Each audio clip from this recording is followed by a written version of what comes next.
Hi, welcome to today's session. We are doing session 2 of Color in Interior Design series. And today we are going to be looking at something very interesting. We are looking at color harmonies. And harmony basically is how two things relate, how they agree together. And in color, that is very important for you to be able to get an interior that has harmony. Actually, harmony being a principle of design, you need to be able to coordinate your colors. And in today's session, we are going to be looking at that. My name is Monica Malakwen. I'm an interior design expert and I help convert interior spaces into functional and beautiful spaces to work and to live in. So welcome to Indulgence Blueprint, your simple interior design lessons to help you become your own interior designer. Let's get into the lessons, shall we? We're going to be using a tool that we already know about. In the last session, we talked about the color wheel. We talked about the primary colors, how they combine to form the secondary colors, and how the secondary colors combine to form the tertiary colors. This becomes a very important tool in color theory, in how color applies in interior spaces. And today we are going to look at how to combine the different colors in the color scheme, in the color chart, so that they work together for your interior space. There are 5 ways we are going to be looking at.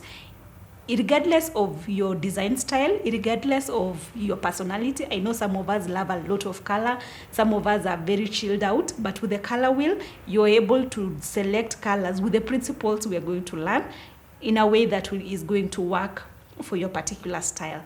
So the first color scheme we're going to be looking at is the monochromatic color scheme. Monochromatic, as the name suggests, means one color. In this case, we are looking at a one color hue with its tints and shades. Yes, we say that shades are the colors that have white and the tints are the colors that have black. And we also say that you add, so you've added white here to get a light shade. You've added black for you to get the darker shades over here. So when you're talking about a monochromatic color scheme, we're talking about the same color range. We're talking about the light shades to the dark shades of a color, and we're using only that to form the colors in the space. We will still have the neutral colors, but then for the colors that actually pop, we are only using one color. So it could be the reds, it could also be the greens, like in this example, the range from the beginning to the end. It could be purples and all the other colors in the color wheel, but then it's only one color at a time. This is an example where we are looking at a space. You will notice that we have a neutral ceiling, we have a neutral floor, we have a almost neutral sofa, but then you start seeing color in just a few places. We see color here. It is still the same color, the same very light color on the chairs over here. We're seeing the same color on a darker shade of the color on the couch here, which is actually also complemented in the cushions. So when you're using a monochromatic color, it's the same color in the different shades of it, being the accent color in an interior that already has neutral colors. Another example is the purples. Our main color here is purple, which is our couch. We have purple in the carpet, as you can see.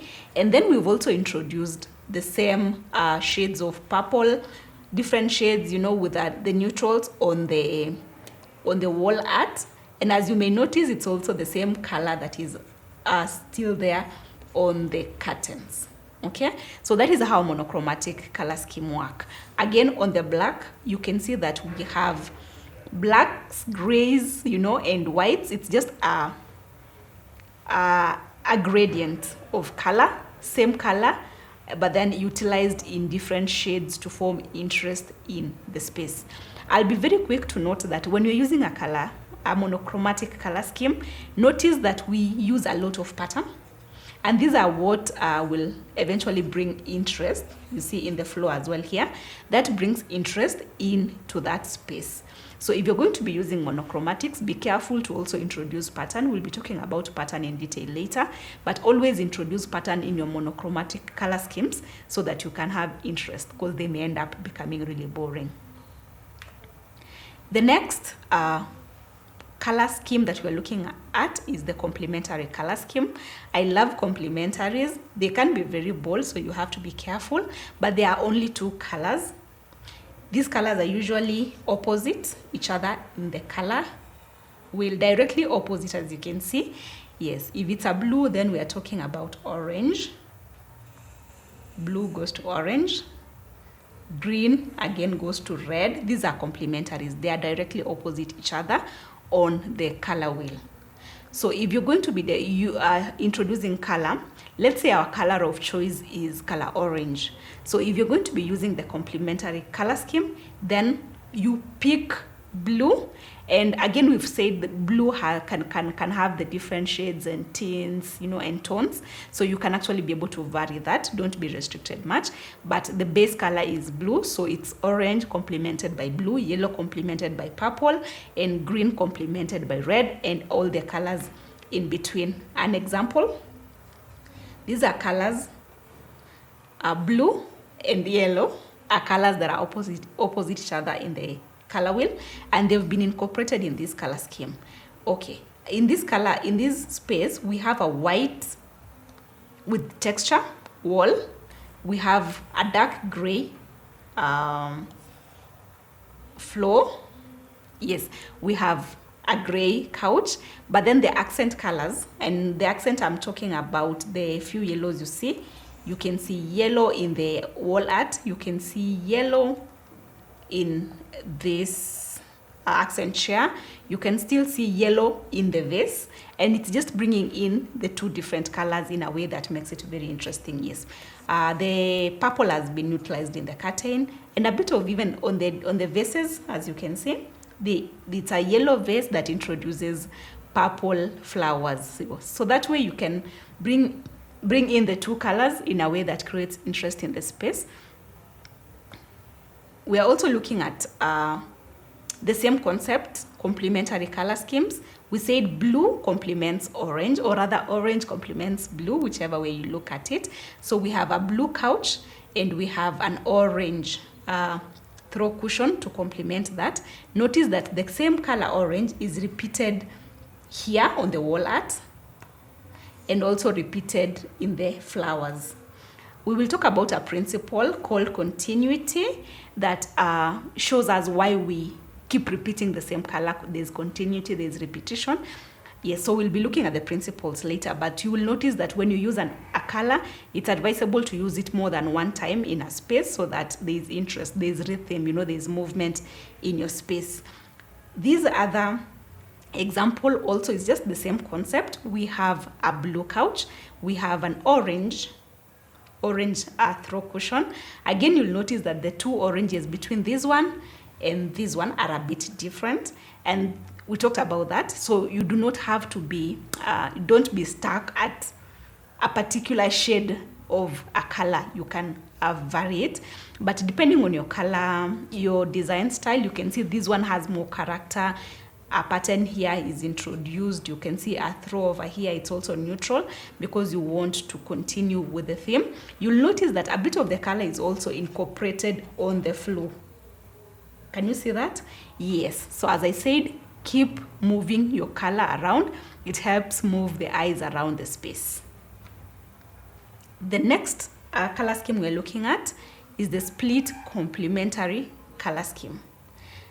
It's a split complementary, so it's based on actually the one we just discussed, complementary colors. And with split, instead of coming directly into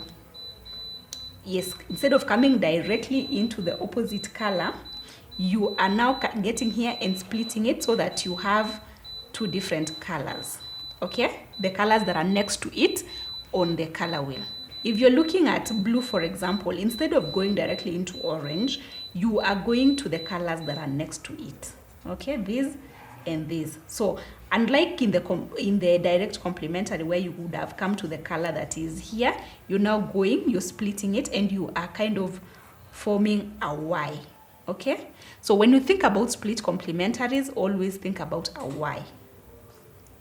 You come there, then instead of going straight, you split it, and you look at the colors that are next to it on the color wheel. Again, color wheel is our powerful tool.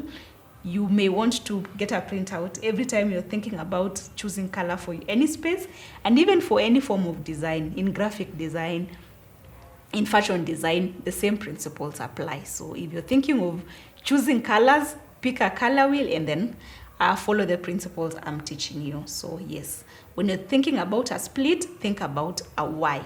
Okay, so in this case, I want you to notice this color wheel over here, and you will tell me if you can see the colors that are on this photo there, and you will notice that they actually form a Y. Okay, so we are talking about the blue, this blue, and as you can see, the Y that I'm forming here. Yes, so you will have the red, which then is being used here. The blue we are talking about here, it's like, of course, a different shade, but the principle is it's color blue, and you'll see that the split forms a red and a yellow.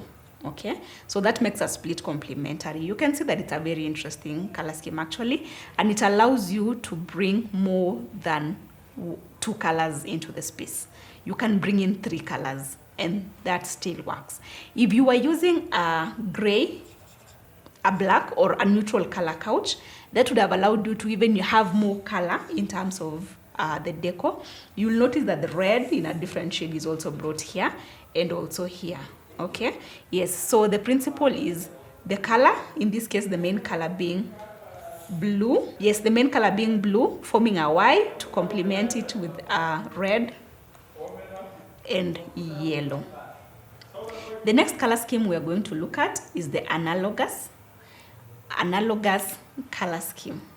Analogous is a color that is next to each other on the color wheel.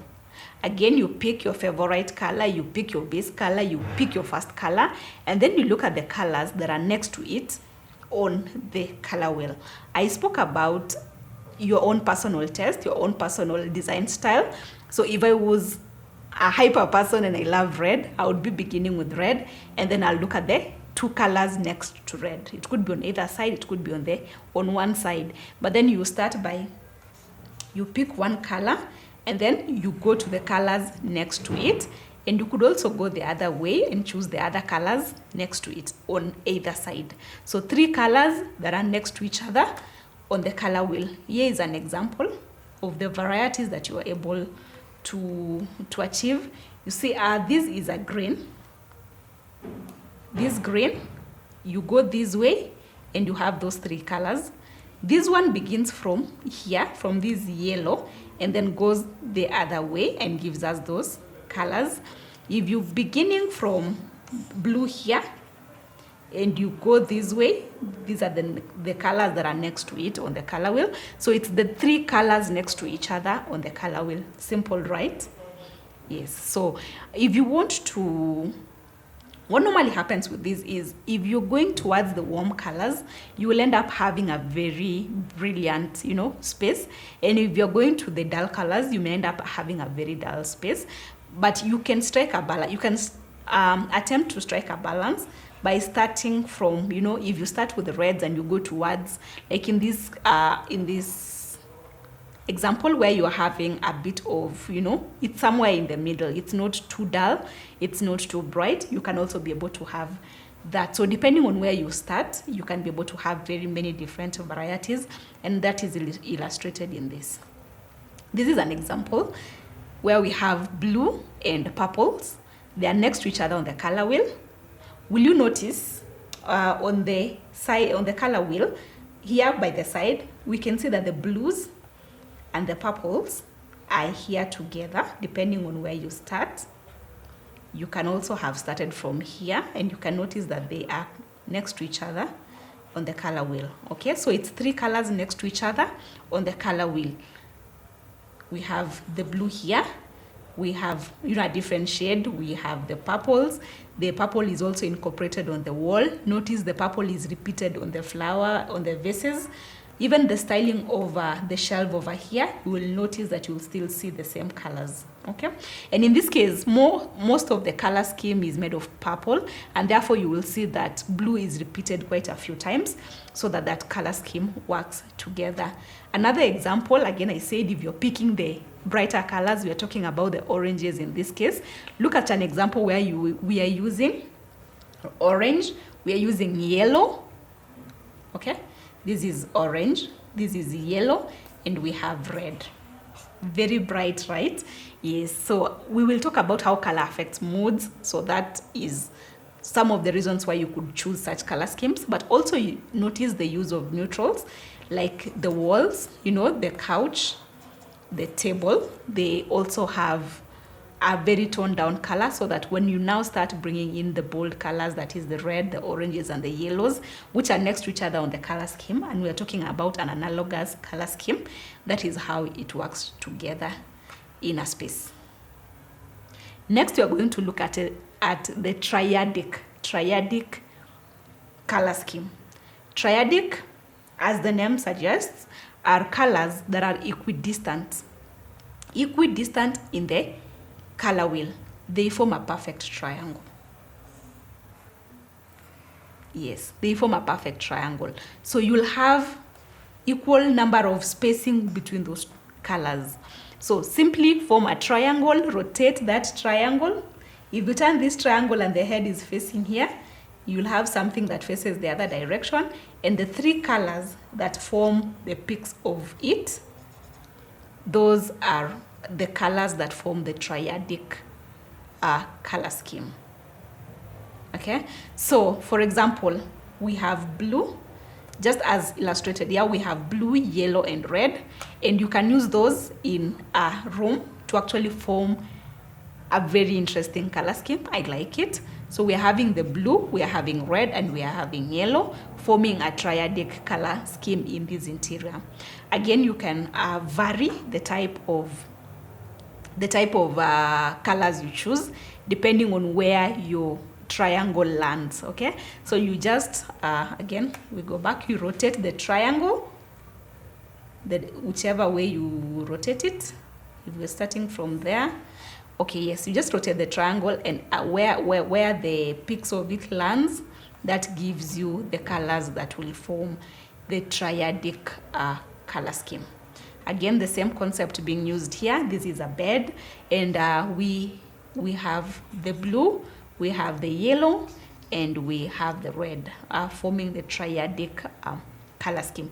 Notice the use of the same colors repeated on the bedside table to just again create continuity and create interest in that space.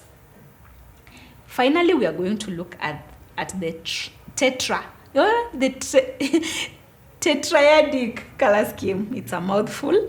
Tetraidic, yes. So it's again almost like the triadic, but now this forms a square, a rectangle, and these are colors that are next to each other. Okay, you remember the complementaries. The complementaries were directly opposite each other, right? And we talked about the split complementary, and it was this, you know, the 2 colors that were forming a Y. So the tetradiatric forms, there are 4 colors that form a rectangle. So they leave one space in between. This is where the complementary color was occupying. So you leave the complementary colors and you go to the colors opposite next to it. So this and this, this and this. Okay, so if your complementaries were red and green, so on the where you see the red and green on the color wheel, you go to the colors next to it on both sides. Are we together? Yes. So again, if this is your red and this is your green. Actually, let me use this to illustrate. So this is orange, okay? And this is blue. They are opposite each other on the color scheme. So when we're talking about a tetradiatric color scheme, you ignore this. You go with this 1, 2, 3, 4. Okay, so they are next to the complementary colors on the color wheel. If we're talking about this purple and this yellow, so for a tetra you will use this, this, and this. I hope that makes it easier and clearer. If our tetra is formed, or if our complementary is this and this, you will ignore these two, and then you will pick this, and this. Okay, so it's the colors that are next to the complementary colors on the color wheel. An example is in this space. As you can see, we have blue, and I've used a lot of blue as an example today. Yes, so we have this blue. We have this. Wait, yes, we are using 4 colors. So we have the blue, we have yellow, we have red, and we have green. Okay, so you can see this. You can see this, and this. Again, this color, and this color, and this green, forming the tetra that we are actually utilizing in this particular space. Okay, and the same on this other example. You'll notice that it has more than 3 colors, 4 colors. Actually, the best way to utilize more than 4 colors in an interior space is to utilize the tetra color scheme. In the next session, we will be looking at how to actually incorporate these colors. I know it's overwhelming, and some of these colors look like they are a bit too much. You are imagining how you can use 4 colors in one space. So in the next session, we will be looking at the 60-30-10 rule, and that will give us a guideline on how much of each color to actually choose so that our interiors still look good despite the colored design, the color scheme that we choose. We've come to the end of today's session. The Color in Interior Design series continues, so to make sure you don't miss the next session, kindly like, subscribe, and hit the notification bell so that you're notified the next time we post a new video. See you in the next session.